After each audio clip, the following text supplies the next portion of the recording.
Hello, good morning, students. How are you? I hope you all are fine. So let's start our chapter. So in previous video, we have already taught about some situations. Clear? जिसमें कि हम लोगों ने कई situations पढ़ी थी जिसमें हमने फ़र्स्ट एड को देना सीखा कि अलग अलग सिचुएशन में किस तरीके से फ़र्स्ट एड जो है प्रोवाइड कराना चाहिए विक्टिम को. So there is a next situation in case of dog bite. तो जब डॉग बाइट करता है उस कंडीशन में क्या करना चाहिए. Some animals like dog, wolves, bat and cats carries viruses in their saliva which causes rabies. Clear. तो कुछ एनिमल्स होते हैं जिनकी सलाइवा जो होती है उसमें कुछ वायरसेस होते हैं. ठीक है. वो एनिमल्स कौन से हैं? Dog, wolf, bat and cat जो होते हैं इनकी जो सलाइवा होती है उनकी सलाइवा में क्या होता है? वायरस होते हैं. वायरसेस होते हैं जिनसे कि क्या हो सकता है, जो कि किसका कॉज होते हैं? रेबीज़ का. ठीक है. इनके बाइट करने से क्या हो सकता है? रेबीज़ हो सकता है. When such animal bite anyone the virus enter the body of the victim through the animal saliva. और जैसे ही वो क्या करते हैं, किसी को भी बाइट करते हैं तो वायरस जो होते हैं उनकी सलाइवा के थ्रू विक्टिम के बॉडी में एंटर कर जाते हैं. क्लियर. अब यहाँ पे देखिए दिया है rabies attack the nervous system that leads to excessive salivation and develops a fear of water known as hydrophobia.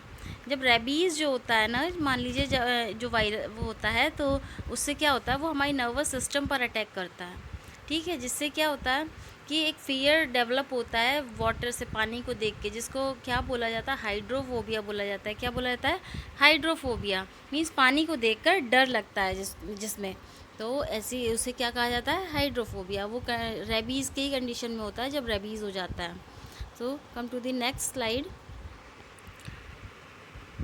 Keep following point in mind to provide first aid. अब इस कंडीशन में फर्स्ट एड देते वक्त कुछ points को अपने mind में रखना चाहिए. तो वो पॉइंट्स क्या हैं? Wash the infected area with clean running water.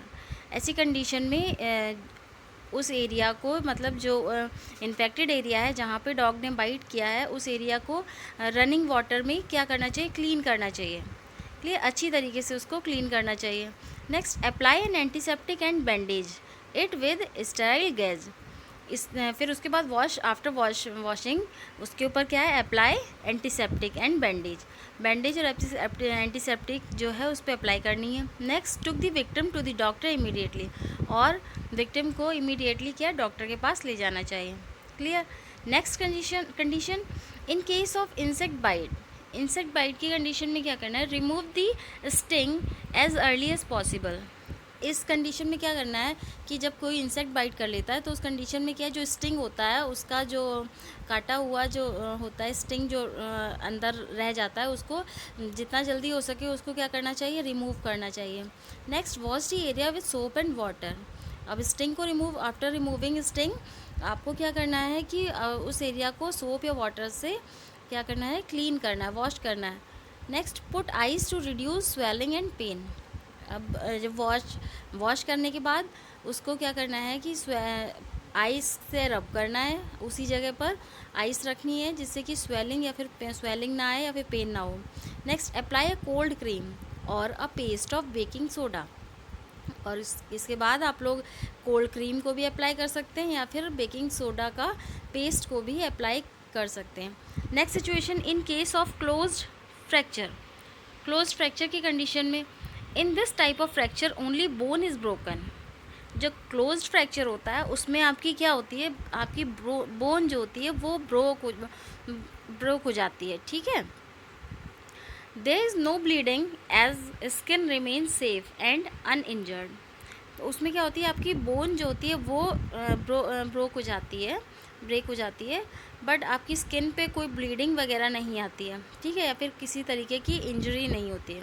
तो इस कंडीशन में first is keep the fracture part is in its natural position as much as possible without compulsion. ठीक है. जो फ्रैक्चर पार्ट है उसको उसके नेचुरल पोजीशन में रखा रहने दें जितना पॉसिबल हो सके. ठीक है. Tie a splint to provide support to broken part and restrict further dislocation. इसके बाद क्या करना है कि आपको स्प्लिंट प्रोवाइड करना है, मतलब सपोर्ट के लिए। आप जब तक डॉक्टर के पास नहीं जा रहे तब तक आप किसी तरीके से, मान लीजिए कोई स्केल टाइप की है, वुड की एक स्केल हो गई है बड़ी सी, तो उसको आप क्या करते हैं, सपोर्ट के लिए उसको क्या कर सकते हैं, बांध सकते हैं, जिससे कि क्या हो कि उसकी लोकेशन जो है इधर उधर ना हो आपकी जो हैंड की है। In place of splint a rolled newspaper, magazines और a piece of cardboard can be used. ठीक है, अब स्प्लिंट ना हो तो आप उसकी जगह न्यूज़पेपर को रोल करके, मैगजीन्स को रोल करके, या फिर कार्डबोर्ड, जो अभी मैंने आपको एक एग्जांपल दिया था, तो उसमें क्या है, कार्डबोर्ड का भी यूज़ कर सकते हैं, उसका पीस को भी यूज़ कर सकते हैं। It should be long and in 3 parts, ये आपके लंबा होना चाहिए और 3 पार्ट्स में होना चाहिए, 1 below, 1 above and 1 at the level of the fracture. ठीक है, एक पार्ट जो है उसका नीचे होना चाहिए, एक ऊपर होना चाहिए, एंड एक जो उसका जो फ्रैक्चर के लेवल पे होना चाहिए। Next, if the bone of the arm is broken, use a sling to give more support. ठीक है, अगर जो आर्म की बोन जो है वो टूटी हुई है तो आपको स्लिंग का यूज़ करना है सपोर्ट देने के लिए। अब जैसे देखिए यहाँ पे इसने ये पट्टी का ये यूज़ कर रखा है, ये यहाँ पे, जिससे कि पूरा सपोर्ट इसके कहाँ, शोल्डर पर आ रहा है, या फिर कभी कभी क्या है, इसको होल्ड करके ये लोग क्या कर लेते हैं, नेक पर भी, यहाँ से ऐसे नेक पे भी फंसा देते हैं। ठीक है, तो ये आपकी क्या हो गई, स्लिंग किसके लिए, सपोर्ट देने के लिए होती है। Clear. Next, if the bone of leg is broken, अगर लेग की बोन जो है वो टूटी हुई है तो केयरफुली स्ट्रेटन इट आउट, तो उसको केयरफुली क्या करना है, स्ट्रेट करना है। Apply 1 splint on the inner leg, ठीक है, from the foot to the inner thigh. अब आपको क्या करना है कि आपको एक स्प्लिंट को अप्लाई करना, वहाँ पे यूज़ करना है।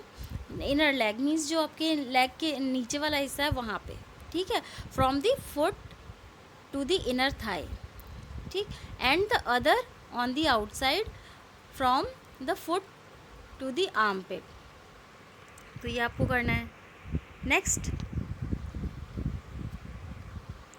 इन केस ऑफ ओपन फ्रैक्चर, ठीक है, अभी तक फ्रैक्चर जो था हमारा कैसा था, क्लोज्ड फ्रैक्चर था।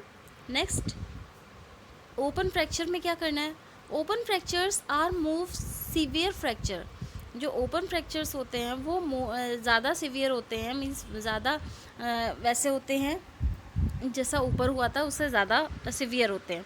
Bone break and come out by cutting the layer of the skin, जो आपकी जो बोन होती हैं वो ब्रेक हो जाती है, and come out by cutting the layer of the skin, मतलब इतनी ब्रेक हो जाती हैं आपकी बोन कि आपकी स्किन को जो लेयर होती है उसको कट करके बाहर आ जाती हैं। It causes too much bleeding with lots of pain, इससे क्या है कि जब आपकी स्किन को वो फाड़ कर जब बाहर आ जाती हैं तो उससे क्या है, ज़्यादा ब्लीडिंग भी बहुत होती है और उससे पेन भी बहुत होता है। There is not much we can do as a first aid, ठीक है, तो इसमें हम ज़्यादा कुछ नहीं कर सकते, फर्स्ट एड में हम ज़्यादा कुछ नहीं कर सकते हैं। It requires immediate attention of doctor, इसके लिए तुरंत ही डॉक्टर के अटेंशन की ज़रूरत होती है, रिक्वायरमेंट होती है। But following can be done in the mean time, लेकिन कुछ चीज़ें हम लोग हैं जो कि हम लोग कर सकते हैं उस समय।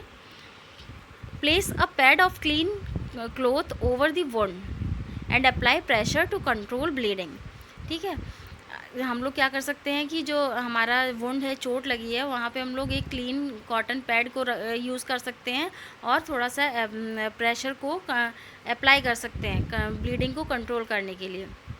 कीप द पेशेंट काम and comfortable until the medical assistant arrive, ठीक है, जब तक कि कोई हमें मेडिकल असिस्टेंट नहीं मिल जाता है तब तक हमें क्या, पेशेंट को थोड़ा काम रखना है एंड कंफर्टेबल फील कराना है।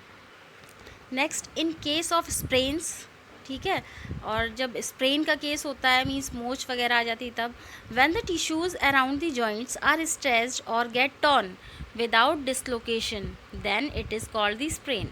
जब टिश्यूज़ जो होते हैं, जॉइंट जो आपके जो जॉइंट्स वगैरह होते हैं, लाइक आपका शोल्डर हो गया, आपका इधर एंकल हो गया, देन इधर जो आपका नी हो गया, तो जॉइंट के अराउंड जो टिश्यूज़ होते हैं वो स्ट्रेस्ड हो जाते हैं, खिंच जाते हैं या फिर टॉर्न हो जाते हैं विदाउट डिसलोकेशन, मीन्स बिना किसी डिसलोकेशन के, तब उसको क्या कहा जाता है? स्प्रेन कहा जाता है। It causes swelling, discoloration of skin and is very painful. ठीक है, इससे आपकी स्वेलिंग आ जा सकती है, स्किन का कलर थोड़ा चेंज हो सकता है और काफ़ी पेनफुल भी होता है। It is very difficult to move that part. ठीक है, और उस पार्ट को मूव करना भी काफ़ी डिफ़िकल्ट हो जाता है जहाँ पे स्प्रेन आया हुआ होता है। Yet it is too much painful, it does not require much medication. First put ice cubes और ice packs on the affected part. वहाँ पे आप लोग क्या कर सकते हैं कि आइस क्यूब्स को या फिर आइस पैक्स को जो अफेक्टेड पार्ट है वहाँ पे आप लोग उसको यूज़ कर सकते हैं। Putting ice packs should be periodical through out the day until swelling disappears. ठीक, जो आइस पैक्स आप लोग यूज़ कर रखे हैं उसको थ्रू आउट द डे आप उसको यूज़ कर सकते हैं पीरियोडिकली, जब तक आपकी स्वेलिंग जो है कम ना हो जाए तब तक आप लोग आइस पैक्स को यूज़ कर सकते हैं। Keep the injured part at some height by keeping pillow under side of it. ठीक है, और जो इंजर्ड पार्ट है उसको आप लोग क्या कर सकते हैं, थोड़ा हाइट पर रख सकते हैं अपने पैर। मान लीजिए आपके पैर में मोच आई हुई है तो आप अपने पैर के नीचे पिलोज़ को रख के क्या कर सकते हैं, जो आपका इंजर्ड पार्ट है, आपका पैर है, उसको क्या कर सकते हैं, हाइट पर रख सकते हैं। Taking complete rest without moving injured part relieved you much faster. ठीक है, अब इस कंडीशन में आपको क्या है, कम्प्लीटली क्या रेस्ट करना है किसी उस पार्ट को, जो इंजर्ड पार्ट है उसको विदाउट मूविंग आपको कंप्लीट रेस्ट करना है, जिससे कि क्या होगा कि आप जल्द से जल्द क्या हो जाएंगे, बेटर हो जाएंगे। सो this is enough for today, and no, your chapter is complete here. Okay, so I hope you have understood. Clear? आपको समझ में आ गया होगा चैप्टर। तो यहीं पे आपका चैप्टर फिनिश होता है। इससे रिलेटेड जो भी एक्सरसाइजेज है, क्वेश्चन आंसर्स हैं, वो आपको आपके ऐप पर प्रोवाइड करा दिए जाएंगे। Okay, bye bye.